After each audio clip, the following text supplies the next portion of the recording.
ચૈત્ર સુદ પૂનમ એટલે શ્રી હનુમાનજીની જન્મ જયંતિ।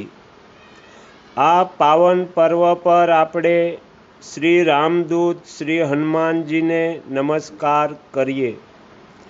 ચૈત્ર સુદ પૂર્ણિમાએ હનુમાનજીનો જન્મ થયો હતો એવું મનાય છે।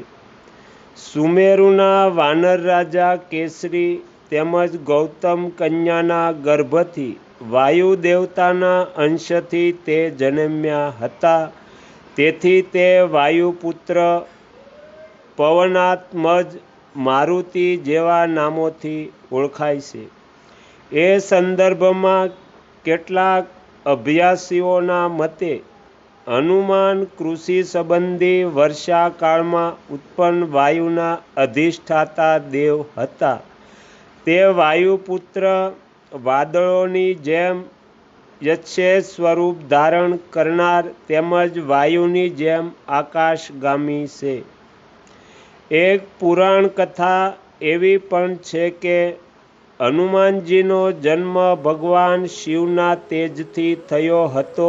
તેથી તે શિવ અને વાયુના અંશ અવતાર મનાય છે, ભવિષ્ય પુરાણમાં કહે છે। કેટલાકનો મત છે કે હનુમાન નરવાનરના પ્રતીક રૂપે છે। આ નરવાનર તે દેવતાના સ્વરૂપનું પ્રાપ્ત થયું। વાનર જાતિનું ખોટું અર્થઘટન કરનાર ચિત્ર, મૂર્તિ વગેરેમાં હનુમાનજીની આકૃતિ વાનર, વાંદરા જેવી બતાવવામાં આવે। આવા કારણોથી હનુમાનજીને વાનર, વાંદરાના આકારના માની લેવા એ કેટલી રૂઢ માન્યતા બંધાય। વાલ્મીક રામાયણમાં વાનર જાતિનો ગૌરવપૂર્ણ ઉલ્લેખ થયો છે। દક્ષિણ ભારતમાં નિવાસ કરનાર એક પ્રાચીન અનાર્ય માનવજાતિ સમૂહ તે વાનર જાતિ। એમનું રાજ્ય કિષ્કિંધામાં હતું। વાલી, સુગ્રીવ, અંગદ જેવા એમના રાજા હતા। વાનરરાજ સુગ્રીવના મુખ્ય અયાત્મને તે હનુમાન। આ વાનરો મનુષ્યોની આકૃતિવાળા અને માનવ ભાષા બોલનારા બુદ્ધિશાળી હતા। વસ્ત્ર પહેરતા, ઘરોમાં રહેતા, કોઈ રાજાના શાસન તળે રહેતા। હનુમાન પોતાના ગુણો તેમજ શ્રીરામની અનન્ય દાસ્ય ભક્તિના પ્રતાપે દેવ તરીકે પૂંજાવા લાગ્યા। એકવાર હનુમાનજી સૂર્યને ફળ માની એને લેવા સૂર્ય તરફ ઉડ્યા। રસ્તામાં આવતા રાહુને તેમને ધક્કો લાગ્યો। રાહુલે ઇન્દ્રને ફરિયાદ કરી। ઇન્દ્ર પોતાના વ્રજથી હનુમાન પર પ્રહાર કર્યો। તેમની હડપચી તૂટી ગઈ। પુત્રની આવી દશા જોઈ વાયુદેવે ઇન્દ્ર પર આક્રમણ કર્યું। અંતે બ્રહ્માજીની મધ્યસ્થતાથી શ્રી હનુમાન અને ઇન્દ્રની દુશ્મનાવટ દૂર થઈ।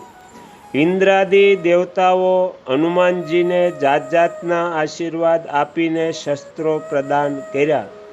આ વરદાનોથી હનુમાનજીને અનેક શક્તિઓ, સામર્થ્ય પ્રાપ્ત થયા, જેવા કે યુદ્ધમાં અજેય તત્વ, આરોગ્ય, શસ્ત્ર શાસ્ત્રોનું જ્ઞાન, સમુદ્ર ઉલ્લંઘન વગેરે। સૂર્યે તેમને વ્યાકરણનું જ્ઞાન આપ્યું। હનુમાનજી 11મા વ્યાકરણકાર ગણાય છે। એક કુશળ તેમજ સંભાષતુર રાજનીતિજ્ઞ, વીર સેનાની તેમજ નિપુણ, વિનયી, વિવેકી રામદૂત તરીકે શ્રી હનુમાનજીનું ચરિત્ર વાલ્મીક રામાયણમાં છે। વાલ્મીક રામાયણમાં એમને શૌર્ય, બળ, ધૈર્ય, પાંડિત્ય, નિયમતા તેમજ પરાક્રમ અને પ્રભાવ આ બધા ગુણોના આલય કહ્યા છે। આગળના વિડીયો જોવા માટે આ ચેનલને સબસ્ક્રાઈબ કરો અને જો આ વિડીયો પસંદ આવ્યો હોય તો લાઈક કરો।